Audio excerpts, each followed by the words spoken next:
Danny Levin, welcome, my friend, to the Human to Human podcast. I am so grateful to have you here today. You're not as grateful as I am, brother. I love what you're doing. I love the idea of this. It fits very much in sync with women as well. And I love the fact that people on different sides of the world, different people in different places, people 10 minutes away from each other who don't know each other at all, think exactly the same thing and feel completely connected with each other. Look at you starting so deep, so quickly. The first things out of your mouth, I'm like, I should have wrote that down. Is We're there, recording.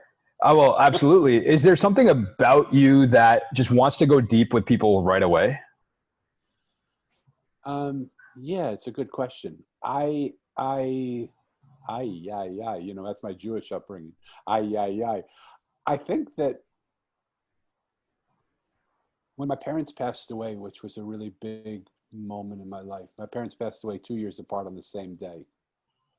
And when that happened, somehow it took a lot of the frivolity out of my life. Sometimes to my chagrin, because I liked being a carefree, innocent kid. But it propelled me on this search for meaning, this search for understanding, that I couldn't understand why in the world my hero, my dad, I was like a mini me before the mini me's were even available. But I looked up to him so much. He was everything I wanted to be. And why in a moment of time, without any hint of reason, he would be taken from this world.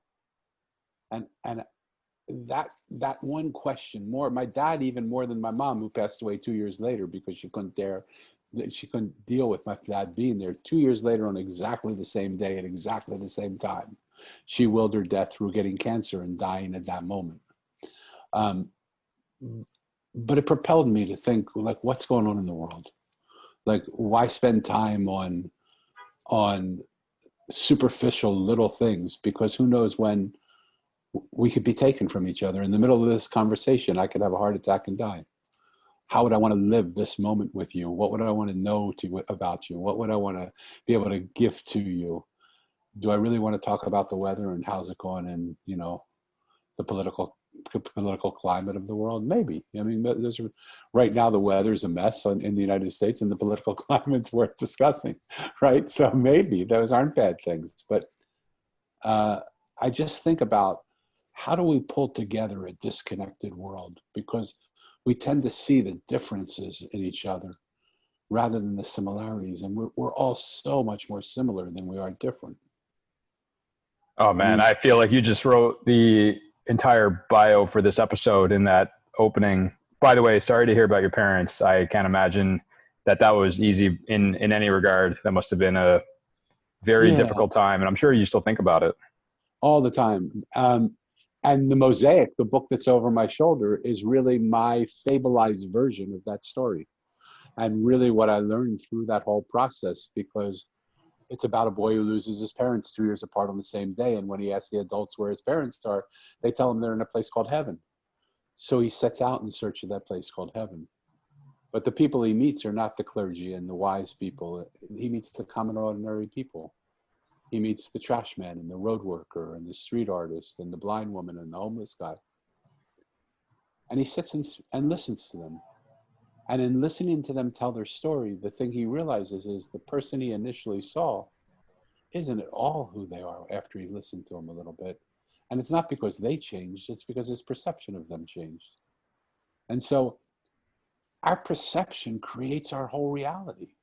When we walk up and we pass a homeless guy, and we just think this is what a homeless guy is. One of the most powerful people in my life was a homeless guy. And he gave me the opportunity to spend some time with him. And I sat with him on the corner, and he negated me. When I first came up to him, he went, no, this is my corner. You can't have this corner. This is mine. And I said, no, I'm not going to take anything from you, brother. I just want to sit with you, and I want to have a conversation with you and hear what's going on. He said, no, this is my corner.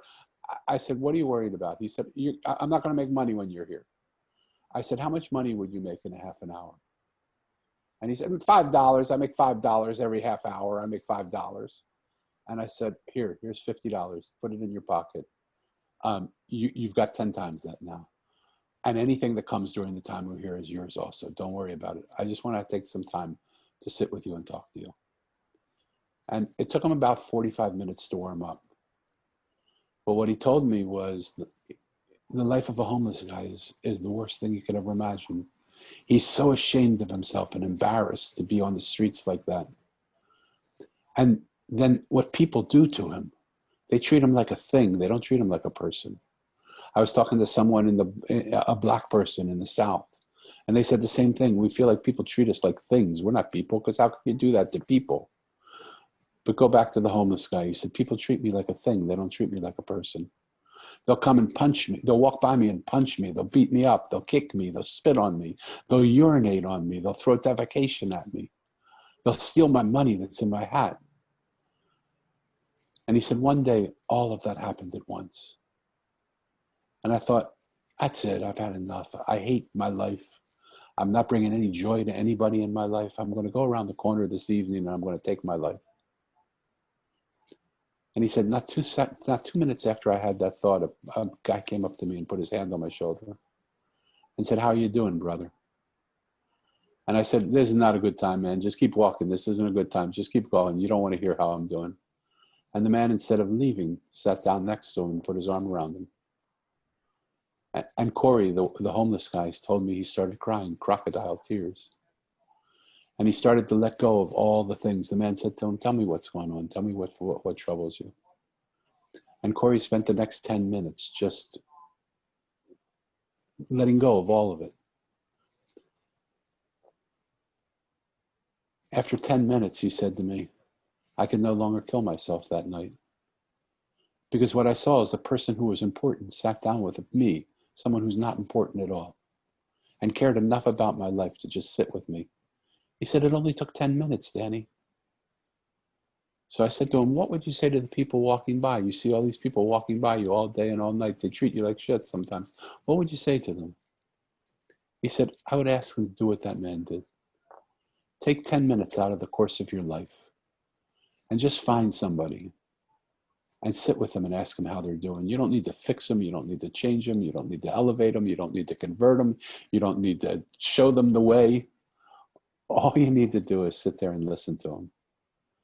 He said, I've often wished that man would come back because I wanted to tell him that he saved my life that day. Well, I wish I could find Corey again, because he doesn't know the impact that story had on me. Every podcast that I'm on, every boardroom that I go into, every talk that I give, every presentation that I have, I try and find a way to tell Corey's story. And I try and find a way to invite people that are listening to this, whatever it is I'm saying, to take that challenge, to go up to take 10 minutes out of the course of your life, find someone you don't know and ask them how they are. I wish I could tell him that millions of people now have heard his story. Millions of people have received his challenge. I wish I could see him. I've went back to that corner several times and I haven't been able to find him. But we have no idea the impact of what a moment of our time gives to somebody. Wow.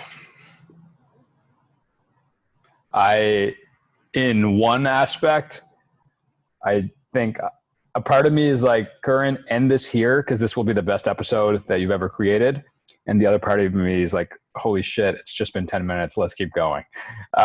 Danny, that was incredible, man. It's perspective is so important. And my girlfriend, I don't know if she would say something similar, but she lived in a women's shelter due to some domestic violence in her past life. And she'll tell you that, there's 30 women in one house with one bathroom. Sometimes just that 10 minutes alone that they had was literally all they had. Yeah. That was their moment to feel like a person, feel beautiful just for a minute with makeup, just feel like, hey, just for a second, life's not so bad, before they have to go back to what their reality is. And I've noticed where I live here in Toronto, the amount of tents I've seen on the side of the streets lately, the amount of tents I've seen in the park lately, the sheer amount of like what is wrong with the world today is very apparent.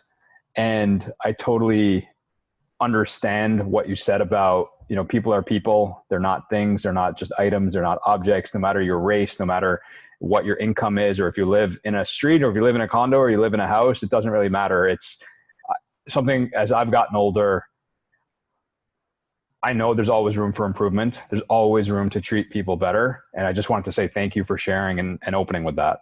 Absolutely. I mean, it's such a big part of my life, and Corey's had such a big influence on my life. And who would think that a homeless guy, I mean, that's the story of the Mosaic. You think that you see somebody and you make a judgment about who they are, but when you hear their story, Corey changed my life in a more significant way than some of the greatest teachers that I've sat with, some of the greatest financial people that I've sat with, have ever touched me. Corey's a homeless guy, was able to do that with a 10-minute story. So let's go back a little bit. So I know you had an opportunity to run a massive business, right? I think you said it was a $1 billion business. So let me clarify. When I lost my parents at the age of, my dad at 13 and my mom at 15, 2 years apart on the same day, July 4th. And the tragedy of that, which I've already said, and I thank you so much for feeling for me. The tragedy of that was so big that it still lingers with me. And yet the glory of that was that we moved in with my aunt and uncle, who we didn't really know. We were born in Philadelphia and raised in Philadelphia. My dad worked his ass off, but ended his life. When his life ended, he had a mountain full of debt and one black suit, because he spent all his money getting us whatever we needed, with no regard for what would happen. I mean, he could care less. My mother's sister lived in the Midwest, and she had married a man that was a household name internationally. And so when my parents passed away, we didn't know where we were going. I thought we were going to go with friends, because we didn't even know my aunt and uncle really, because they were far away from us. And they came in and they said, we're going to take you and have you with us. My brother lasted about 3 weeks and came back to the East Coast. I ended up staying with him. And my uncle said to me after about a month and a half, he said, I've been watching you, Danny. And I want you to know I'm going to give you you're going to have the best day of your life today when I tell you this. I want you to start tomorrow pushing a broom in our offices. I want you to work from the bottom to the place where you can get to on your own. I'll mentor you. I'll guide you. I'll help you get to wherever you can get to. But from watching you for a month and a half, I believe in 15 years, you'll be sitting in my seat. And I will bring you from the place where you stop on your own to my seat by mentoring you, guiding you, teaching you, helping you learn. So that you'll be running a multi-billion-dollar corporation by the time you're 30 years old. And I looked at him and I said, wow, what a beautiful offer to give me. I said, here's my only problem. I know nothing about you. I know nothing about the company that you run. I would like to watch you for a year. Let me watch you for a year. You're smart. You're brilliant. You're wise. Look what you've made. You watch me for a month and a half. I'm a kid. I'm 15 years old. Let me watch you and see for a year and see what I see. And he says, Danny, did you know that 99.9% of the people would have said, where's the broom? I'll start today. I said, yeah, just our rotten luck. I'm that 0.001%. But I can't do something until I know that I want to do it and it's mine to do. So I need to do this. He said, that's what intrigues me about you, honestly. He said, it'll either be the best thing you ever did or the worst thing you ever did. A year to the day, he took me out to lunch and we had a lunch together. And I answered his question with 3 questions. By the time we got to the end of those 3 questions, we both realized that wasn't my company to be a part of. And so I walked away. So I want to just correct the notion that I was running the company already. Mm-hmm. I would have been running it at 30 years old. He was retiring, but he would have been an active retiree. He would have stayed in it and made sure he wasn't going to let me mess it up. But he was going to guide me through the steps, but it just wasn't mine to do. So I walked away from the opportunity to run a $1 billion company Well, I think even just from a perspective standpoint, a lot of people might have been in your shoes, saw that as the easy step forward, the natural next step, the natural progression, the thing that's easier to do. And it sounds like you went a completely different route. And I want to talk about what that next step route looked like. That, from what I know, took you around the world. Yeah. So from there, I went into, they excommunicated me. And but they had told me they would pay for my college. So they said, we don't ever want to see you again, but because we made a commitment to pay for your college, well, you can go to college. So I went and studied in one of the Claremont colleges, a great school, Pitzer College, but small school, independent school, sort of experimental. And I took within the first 2 years all the courses I need to graduate with an undergraduate degree in psychology. So I was 18, at 18, on my 18th birthday, I wrote a letter to my aunt and uncle saying, I don't think psychology is what I want. I appreciate you paying for it, but please don't pay the third and fourth year I'm dropping out. They were not happy with that decision for me to drop out, but they had excommunicated me. There wasn't much they could threaten me with anymore. And I dropped out and decided I was going to hitchhike around the world. And so I put my thumb out and just hit the road. I can't remember a time in my life where I felt so amazingly free as I felt in those moments. I remember coming to my aunt and uncle, even though they excommunicated me, couldn't believe that I dropped out, couldn't believe that I was hitchhiking around the world, couldn't believe that it had no termination on it. So they called me up and said, we've bought you a ticket from Montreal to London. I said, I'll accept it as long as it doesn't have a return date on it. And they said, well, it does have a return date on it. You can always not use it if you choose not to, but why would you give up a return ticket back to the country? I said, because I just might. So if you're okay with me using the ticket to get there, I'm happy. Thank you very much. I appreciate it. And your attempt, by the way, to excommunicate me doesn't seem to be working so well.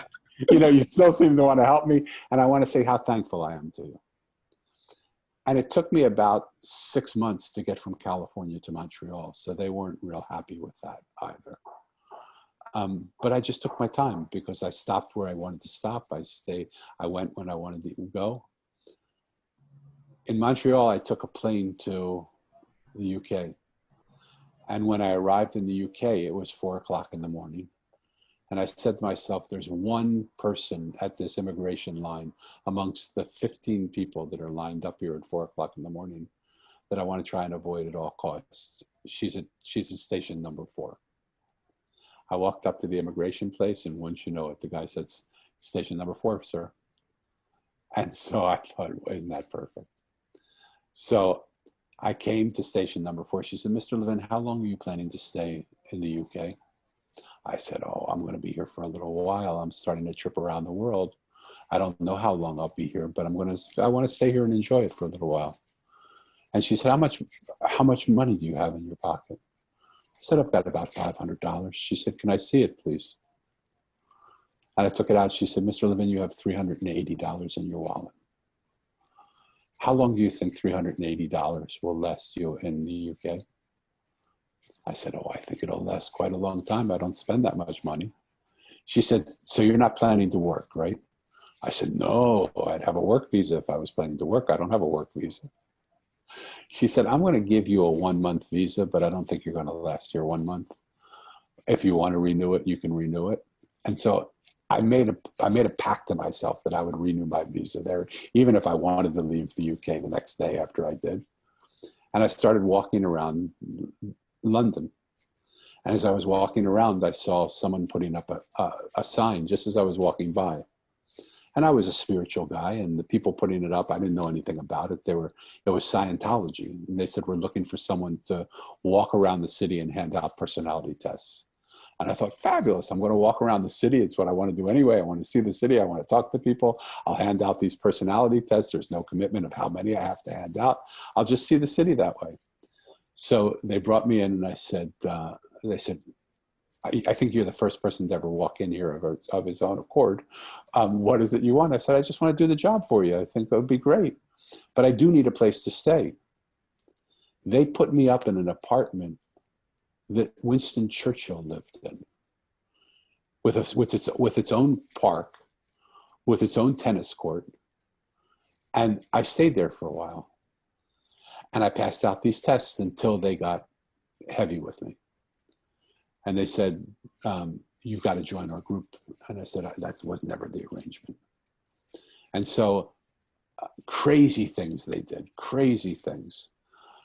They woke me up at 2 a.m. with 3 beautiful girls coming into my bed and saying, we're yours if you just join the movement. I said, not worth it. As much as I would love to have you, you're welcome to stay, but it's not for that price. And so they called me out on it, and finally I left. But that was 3 months after I had come in.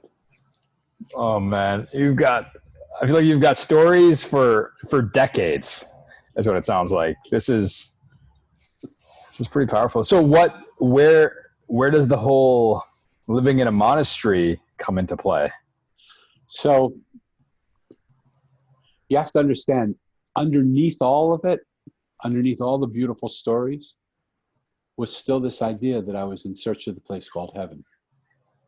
And as much as I would travel around, all the people that I would meet, how fabulous they were, I just didn't feel like they were bringing me to heaven. And my trip was a hitchhiking to India. My goal was to hitchhike and go to India. There was a teacher that I wanted to see there who was still alive, who had people, who had disciples that I knew pretty well. I don't quite remember how. But I knew them, and they said, just come here. You got to just get here. If you're coming, just come here. We'll introduce you. We'll get you right in front and center with the teacher. And I thought, yeah, why not? Let's do that. That would be fabulous. And en route on that trip, I got stuck in Israel because I met a holy man who said to me, why were you born Jewish? Were you born Jewish to become a Hindu? I said, I can't answer that question. He said, so stay with me until you can. Stay with me, learn about Judaism, stay here and do what we're doing. And let's see what happens. A day before I was ordained, I could finally answer that question. And I said to him, it wasn't to do with this, that's for sure. I just can't believe all the rigidity and all of the stories that you're telling me and all the laws that you have. It just doesn't make sense. My reason for being born Jewish was to extend Judaism beyond the orthodoxy of your dogmatism. And I've got to do that. I've got to get out, and I've got to be a Jewish guy doing something else. So after the seminary, I came back to California.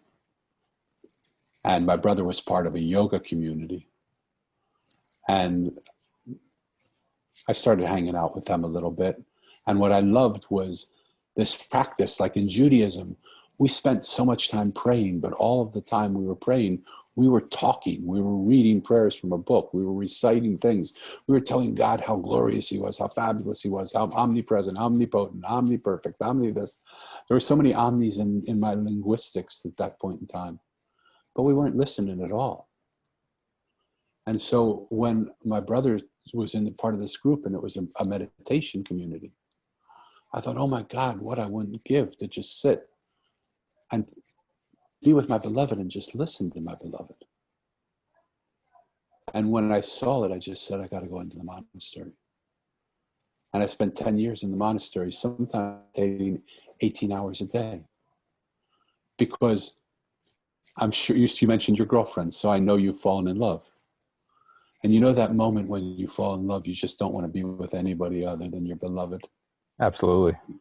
Right? And all you want to be is spend time there. Well, that's how I felt with my beloved, which was the divine. As soon as I felt the intoxication of that presence, I thought there's nothing else in the world I want. Why would I want to spend my time anywhere else but right here? And I would sit, and then I would chide myself because sometimes I would sit so long, tired, and I'd fall asleep sitting there.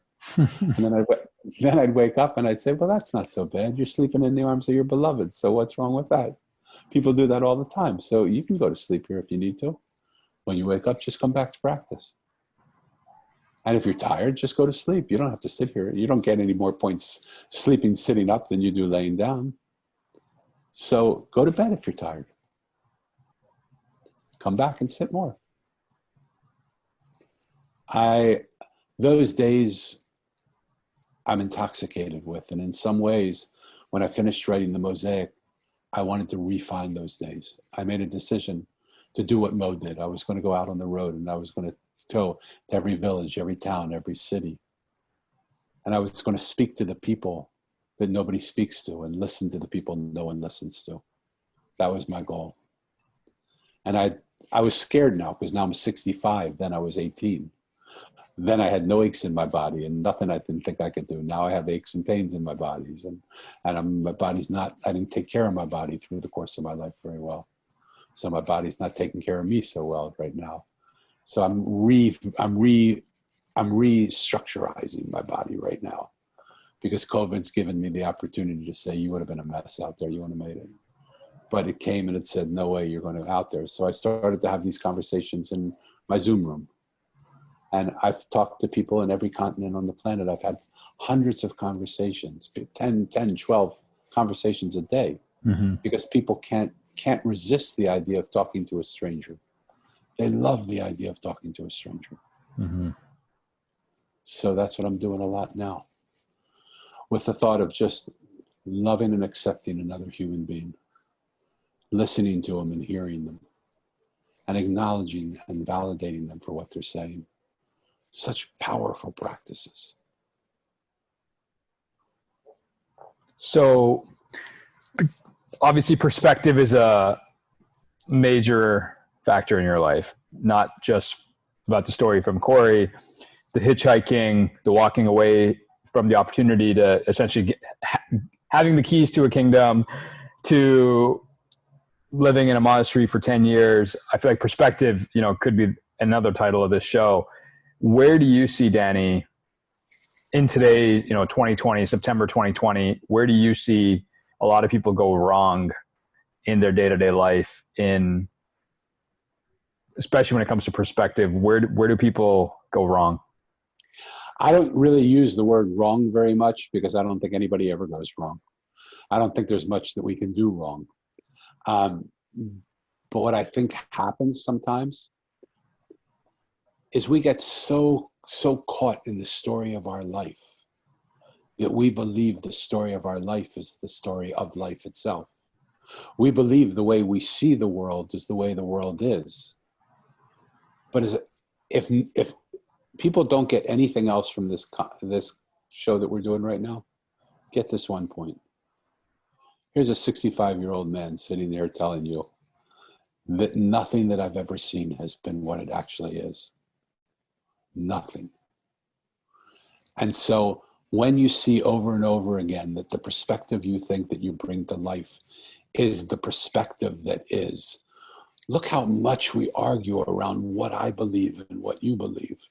Look at the fights that go on. Look how much we argue around what I believe about your color of skin and my color of skin, what nationality you are, what nationality I am, what border you find, how much money you have, what's your education level, who you are you a male or a female? Who can you love? Can you love somebody who is the same sex or not? Look how riled up we get. Things that have no value. Those things are not important. The questions we should be asking or could be asking is, why would we want to stifle any kind of love? Love is all we need. The Beatles said it, for God's sake, right? Love is all we need. Love is all we need. Right? All you need is love. I mean, our enemy is not people of the same sex who love each other. Our enemy isn't people of another color. Our enemy is hatred. Our enemy is fear. Our enemy is that we don't even know ourselves, that we don't take the time to sit in this beautiful moment of COVID where we can't go outside. And don't see me diminishing any of the pain that people have gone through. I myself have tremendous pain because I have a developmentally delayed daughter home and they've been on lockdown. And I hadn't been able to see her for months until she started to act out a little bit. And we said, we're going there. I don't care what you say, we're going there. And they let us in. And we had a beautiful time. And now we're hopefully going to bring her home for a week and go from quarantine to quarantine and hope that it's going to make it okay. because it's just a perspective. I mean, she'll be safe, we'll be safe. But our enemy isn't what we think our enemy is. Our enemy is the fact that we can't see the world in any other way than the way we see the world. And yet we are one point of on a 360-degree scale. There are 309 other degrees that are looking at the same thing we're looking at. And by nature of looking at it from a different place on the circle, we're going to see it slightly differently. And when we embrace those things, what happens is when miracles happen. Because here's what I truly, honestly believe. Nothing in this world is impossible. The only reason something seems impossible is because I don't see a way to make it possible. And as long as I stay in my silo and see things the way everybody sees them, the way I see them, as long as I stay in that silo of people who see the world exactly the way I see it, I might never have another way to see the world. But when I mix with people who see the world entirely differently from me, when I can sit with them and say, how do you see this thing? And that fascinates me, that you're looking at the same thing and you see it entirely different. Show me how that looks like. Show me what that feels like. Do what you see. Show me the perspective that you're looking at it with. In their showing something I've never seen before, that might just be the key thing that I was missing. Make my impossible thing possible. That's called innovation in the business world. That's called creativity in the creative world. And that's called Mosaic in the beauty of bringing pieces of like and unlike minds together. Pieces that of all different shapes, sizes, colors, textures, places, and putting them together into one model, one artwork that is exquisitely beautiful. Danny, I'd love to, based on this notion, and I think you said it earlier, you said nothing we see is what we think it is. I think and the wisdom you're bringing to this conversation, I want to take this over to the business side of things. So Please. Specifically, I want to talk a little bit about Hay House. And I don't know much about it, but I'd love to hear the story of kind of how you walked into that company. And I'll let you talk about numbers, but how you grew it, what was, and I'm not gonna say the word, what was wrong, but what were you able to see and what were you able to correct? So thank you so much. A great example of what I'm talking about. Beautifully, beautifully timed, perfect question at the perfect moment. So Hay House, when I met them, was doing about $3 million a year in sales. They were publishing Louise Hay, and Louise Hay had written a New York Times best-selling book, again, based on perspective. She had been diagnosed with cancer and told she had 2 months left to live. And so she went back and started looking. She said, I'm sort of a nasty person. I want to change the thoughts in my head. I want to just start thinking positive things, and I want to die with more positive thoughts in my head than negative. And she started to do it. She started to make affirmations that say, I am happy, I'm free, I am good, I have everything I need. I treat other people kindly. And she went back to the doctor about 6 weeks later, and the doctor was shocked to even see her walking in the office. And he said, we need to do a scan. They took a scan, and she had no cancer in her body.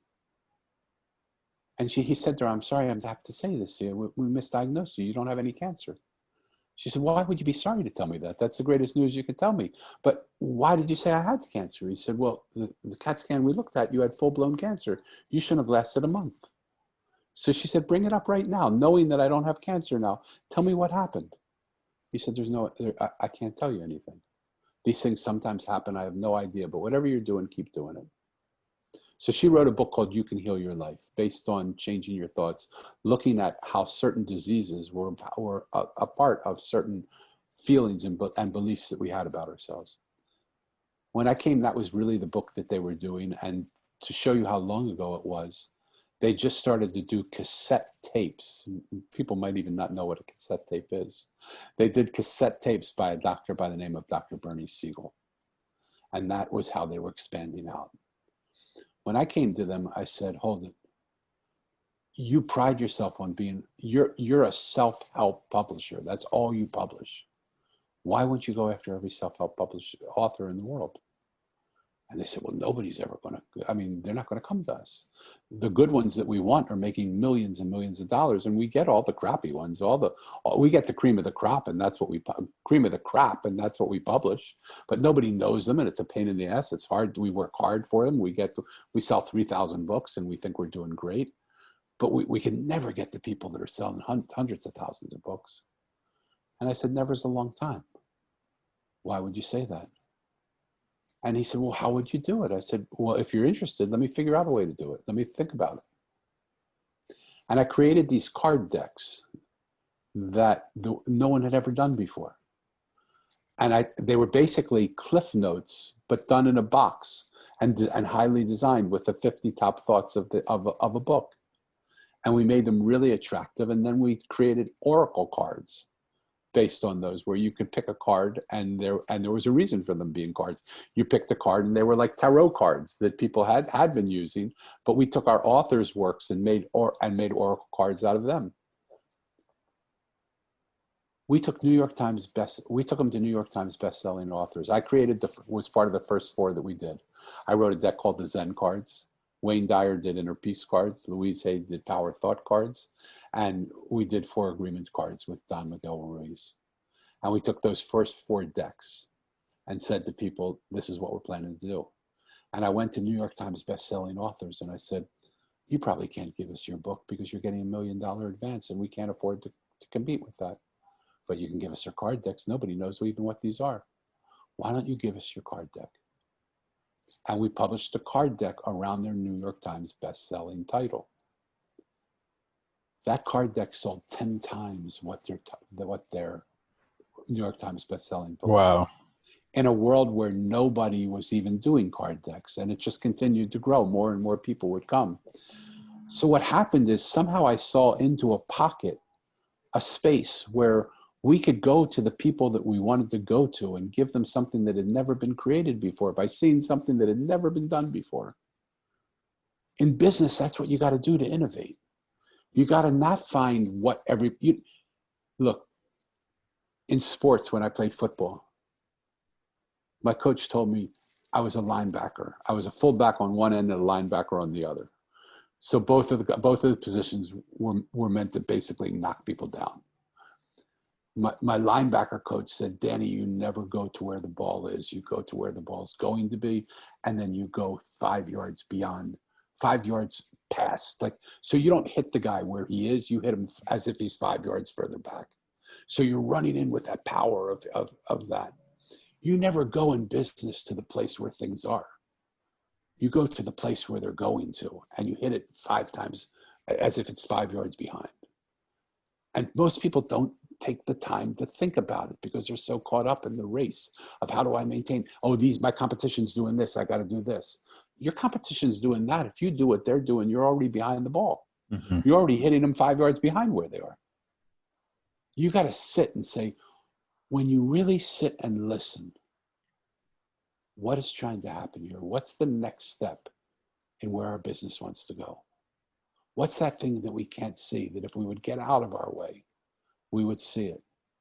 You know that picture that one way you look at it, it's an old hag, and the other way you look at it, you can't see the old hag when you see the socialite.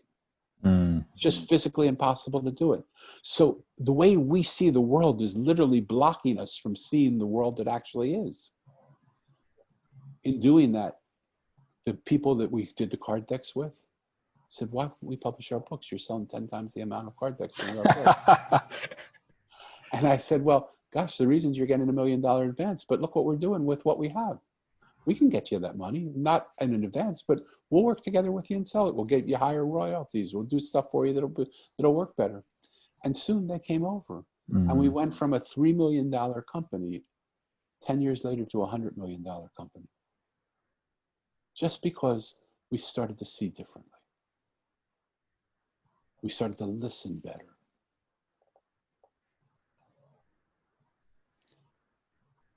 What I really want to say is that people say, well, I just was on a conversation with somebody, a designer, this morning.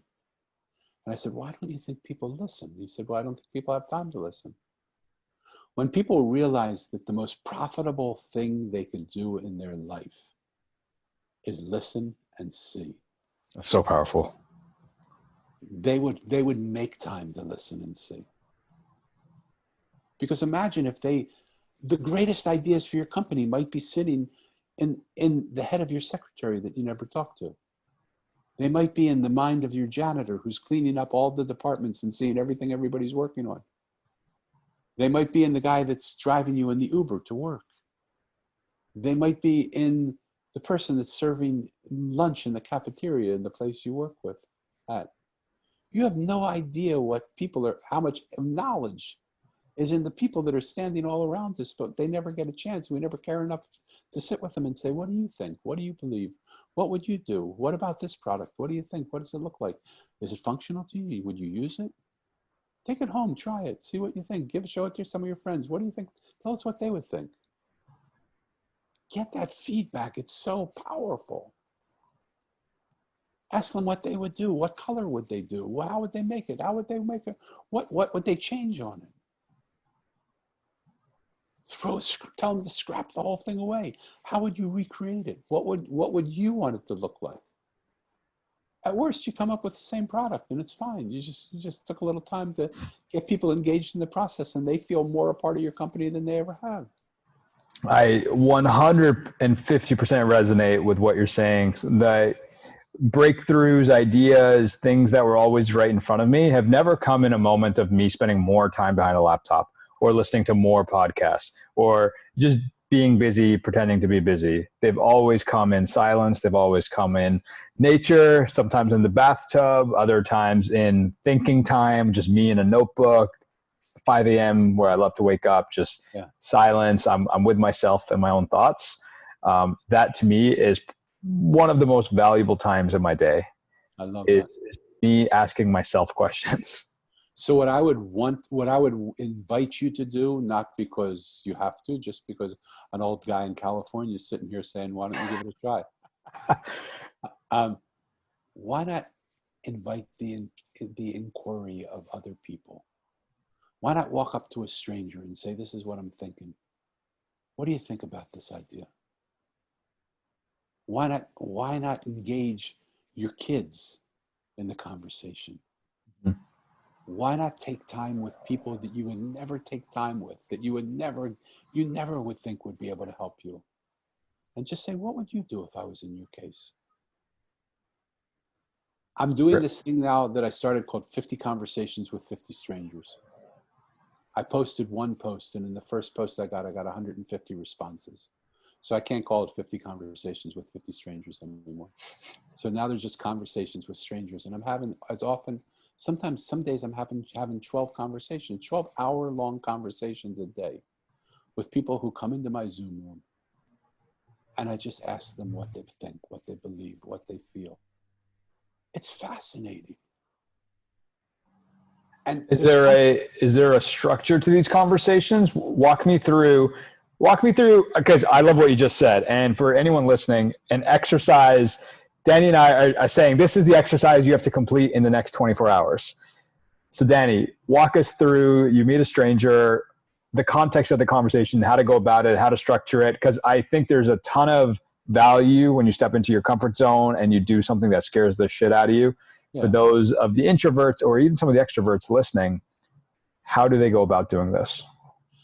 So I have a series of questions that I sometimes use. That anybody can have my questions. I'm happy to share them with you. You just contact me. I'll send the questions to you. But I so often don't use the questions. The most important thing for me, I found, to having an open conversation, to really being able to listen, is coming in with no agenda. My only agenda is to love and accept the person that's in my room, to listen to them and hear them, to really hear them, and to acknowledge what they're saying and validate them. I'm not concerned with what they believe. I don't want to fight their belief systems. I want to know what they believe. Mm-hmm. I might ask them, why do you believe that? Like, that's so amazing. I mean, that's so interesting. I never in a million years would believe that. Like, why do you believe that? But not from a confrontational point of view, but from just a curiosity of just knowing, how in the world do you think that way? I've had conversations with white supremacists. I've had conversations with Black Lives Matter people. My goal is to get them into the same room and eventually have conversations together with them. And just sit with them together and say, like, if you could see each other, what would you see? Mm. The first question I ask, which is really the only question you really need to ask, is, how are you? And we're so quick to say, fine, great, good, and go on to the next question. And so I'll say to them, I get that, thank you. And I can tell you are. But let me ask it to you again. We're in the midst right now of a global pandemic. We're in isolation. We're not able to do some of the things that are really important just to do. We're also in the midst of a civil rights movement that is making all of us relook at the way we treat people of color. We're also right on the heels, it doesn't even seem like it's irrelevant anymore, but believe me, it's relevant, of a Me Too movement, where we've had to totally look at the way we treat women and the way women are treated. And they're standing up and saying, I'm not going to take this anymore. We're in the throes of a moment where people are telling us who we are able to love and why we can't love people of the same sex. We're in throes of people being transgendered right now, being born in one body and changing that body. Can you really just answer me, how are you doing? Can you really still say great, fine, perfect? I mean, how are you doing? And from that question, their answers, if you listen to their answers will guide you in the questions you ask. You'll catch little things that they say, that they slip in and almost overrun quickly because they don't really want to be seen for that. And I'll just say, hold on, somewhere along the line, I heard you say, you really feel scared. What are you scared of? Like, what most excites you about this time? Like, I get it that you're alone. Have you taken any time because you can't go outside to go inside? Do you have any idea what world lives inside of you? Are you interested in pursuing that world? I mean, the questions are the easiest things in the world to ask. Mm-hmm. The set of questions I ask are not sacred. I just had an interview with somebody, and the energy between us was so powerful. And she's, half my age. I never met her before. I didn't even know her, but she walked into the room, and I just felt this. I mean, I felt her before she came into the room. That's how powerful the energy was between us. And after our conversation, she just said, I feel like I'm floating. I feel like I'm on air. And she said, I would like to flip the conversation. Would you let me ask you questions? Could we have another conversation where you let me ask you questions? I said, sure, why not? I would love that. But after hundreds of conversations, nobody's ever asked me to do that. There was one conversation when I asked somebody something and they said, yeah, that's what I think. And how about you? What do you think? And I thought, that's so nice of you to ask. But my place there isn't in that room to speak. I speak, you can see, it's hard to shut me up, right? So it's not about, this isn't the moment for me to talk. This is the moment for me to listen and hold the space for you to feel completely comfortable. And here's what I'm finding over and over and over again in that room. When people feel loved and accepted, when they feel listened to and heard, when they feel acknowledged and validated, they don't feel like they have to protect themselves anymore. And so everything that they aren't falls off of them. And everything that they are stands naked in front of you. And in that moment, some of those people have seen themselves for the very first time because they can't even remember a time where they didn't protect themselves from themselves.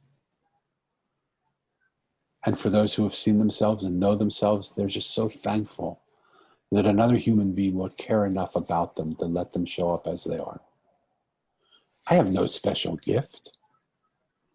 When I realized by being with the richest people in the world, sitting at their dining room tables and meeting their parents, playing on the floors with their kids, having them give me counsel and ask my counsel, and sitting on street corners with some of the poorest people the world's ever known, meeting their friends and their family and sitting on their cardboard boxes and having fabulous dinners together.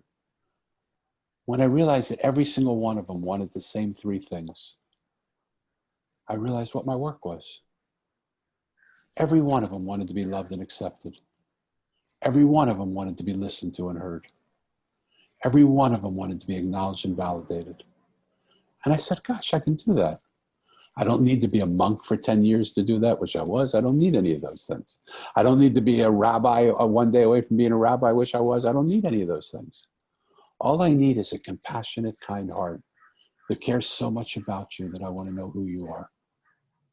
You don't need to have a list of questions. It'll mess up your whole process. Just go with a kind, compassionate heart, with no agenda to make somebody believe what you believe, and just listen to what they believe. Mic drop. I'm gonna start. Mic drop should be your middle name if it isn't already. Danny, my friend, this has been a really powerful conversation. This has been a very enlightening and motivating and inspiring conversation. And I can't wait to re-listen to this one. And I've got 3 final questions. And before I ask you those questions, just so I don't forget, where is the best place for people to find you and check out your book and anything else that you're working on? So I have 2 websites, and on those, everything is there. The mosaiconline.com and danielbrucelevin.com. I'm sure it's in the show notes. You don't have to worry about spelling it. I'm sure we'll have it there. If you need help, I'll get it to you. And everything that I have is there. My book is available on Amazon.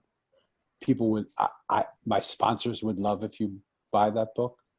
I would love it if you buy it, but I'm not like so interested in the $15 that I'll make from the book. If you buy the book, promise me this. Promise me you'll get in touch with me and let me know how you experienced it. Mm-hmm. Tell me what you saw differently from the time you picked it up to the time you put it down. I'm just about to read it for an Audible book, so I don't know when this episode will come out, but by the first week of October, the Audible book will be available. Yeah, so that's about when this will be released. So, okay, so and given your voice and your demeanor and your tonality, I'm 100% getting the audiobook on this one, because I could listen to you in my ear all day. I feel like I'm going to listen to you before I go into a meeting, before I go work out, before I do anything. You're so kind. The other thing that's happening then right around that same time is I'm working with a company called High Tide, HIITIDE. And High Tide has created a book club around the book. And so it's a 4-week course. I think it's $40 for the course, where you will be part of a community of people that's studying, that every day you'll receive information on the Mosaic and how to implement it into your life. And I'm going to show up every week there for a question and answer session of those 4 weeks. I love it. And we'll definitely link up High Tide in the show notes as well. Yeah, I can send you the link to that. So Danny, my first question of the 3 is, what are you most excited about in the next 60 days? And you just mentioned some of that stuff, but what else? You know, what I'm most excited about is this possibility. I've been so taken by how an invisible virus can put us into a moment of fear, can completely stop the world in its tracks, can make us isolated and alone. And it made me wonder, what would a virus of love actually do? If we could spread the virus of love, invisible as it is, by just being able to listen to each other, by caring enough about each other and loving each other enough that we would take time to listen to each other. What would that invisible virus of love be able to create in this world? That's why I want to start a revolution of listening. Because I want to create the virus of love that actually hits you without you even knowing it. That's so contagious that you bump into somebody who feels it and you walk away feeling loved. How's that possible? My hope is that some of the people listening to this podcast will catch the contagiousness of the virus of love that I'm trying to put out. Mm. That's what I'm excited about. My second question is, outside of your own book, have there been other books or books that you often recommend the most to your friends, whether it's business or life? Are there books that have impacted you? Yes, absolutely. Tons of them. And in fact, a good friend of mine, Sandra Sedgbeer, has something called the No BS Spiritual Book Club. And she asked me what the 10 books that I would list are. And she has other people, and they have, a lot of different people giving their 10 books that they recommend. And it's not the books that you find in the normal stores. But by and large, the book that completely changed my life was a book called Autobiography of a Yogi. It's the story of an Indian man who met his guru. And that is lineage of gurus. And on like page 7 or page 8 already, he's talking about bodies bilocating and being in two places at the same time. And when I heard that, when I sort of read that, and I thought, is that even possible? Could that be possible? Mm-hmm. But the feeling of trust that you have in the man from reading his story makes you know that it's not only possible, it is. And another book that I love is called Zen Mind, Beginner's Mind. Because what it does is it invites you to look at what you do and how you do things over and over and over and over again. But the Zen mind is the beginner's mind. It's doing what you do for the millionth time as if you've never done it before and doing it for the first time. How could you change your life around? How could you even change the way you tell your stories? How could you change the way you go to work? How could you change the way you show up? How could you change the way you say hello to the people that you're in your business meeting? How could you change the way you dress just slightly so that it feels like it's the first time you ever did it? It's an amazing, amazing practice. And it's an amazing way to stay current and to be innovative and not get caught into a rut. I have heard of the Autobiography of a Yogi. So we'll definitely reference both of those in the show notes as well. Thank you. And my last question, one of my favorite questions, since you love questions as well.